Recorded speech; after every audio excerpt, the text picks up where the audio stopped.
Hello बच्चों, let's read this question. The question says non-viable particulates are classified on the basis of option A में है nature of particles, option B दिया है size of particles, option C है composition of particles and option D है both A and B. चलिए देखते हैं इस क्वेश्चन को. इस क्वेश्चन का की कॉन्सेप्ट है क्लासिफिकेशन ऑफ पार्टिकुलेट्स, यानी कि पार्टिकुलेट मैटर.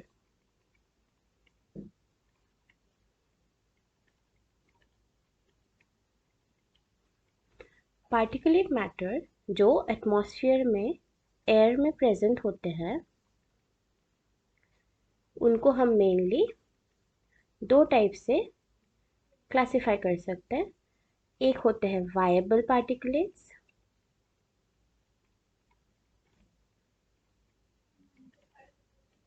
और एक है नॉन वायबल पार्टिकुलेट्स.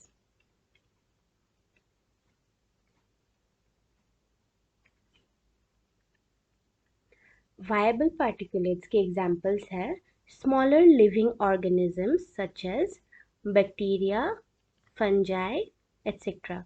ये स्मॉल माइक्रो ऑर्गेनिजम्स जो एयर में सस्पेंडेड रहते हैं उन्हें बोलते हैं हम वायबल पार्टिकुलेट्स. और non viable particulates non living dust, mist, smoke, ये सबको हम नॉन वायबल पार्टिकुलेट्स बोलते हैं.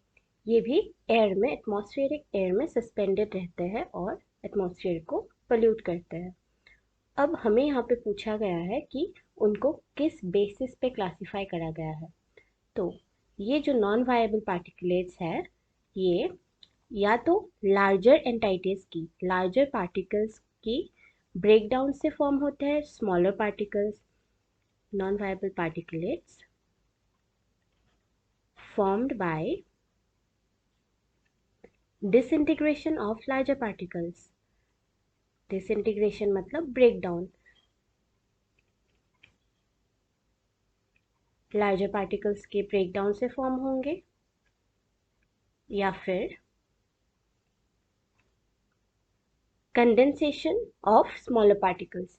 दोनों तरफ से ये फॉर्म हो सकते हैं, या तो ब्रेकडाउन हो सकते हैं लार्जर पार्टिकल्स के या फिर कंडेंसेशन हो सकते हैं स्मॉलर पार्टिकल्स के, या फिर लिक्विड ड्रॉपलेट्स भी हो सकते हैं. पार्टिकल्स और ड्रॉपलेट्स, इनके एग्जांपल्स मैंने बता दिया है, जैसे कि मिस्ट या फिर स्मोक.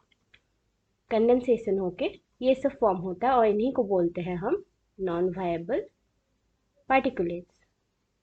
और इनको इसलिए क्लासिफाई करने का बेसिस हमारे पास है इनका नेचर और इनका size. of their nature and size. They are classified on the basis of their nature and size. दोनों. तो ऑप्शन ए और बी जो क्वेश्चन में दिया है दोनों करेक्ट है, तो हमारा आंसर हो गया D, which is both A and B are correct. Your correct answer is option D. I hope you understood it very well. Best of luck.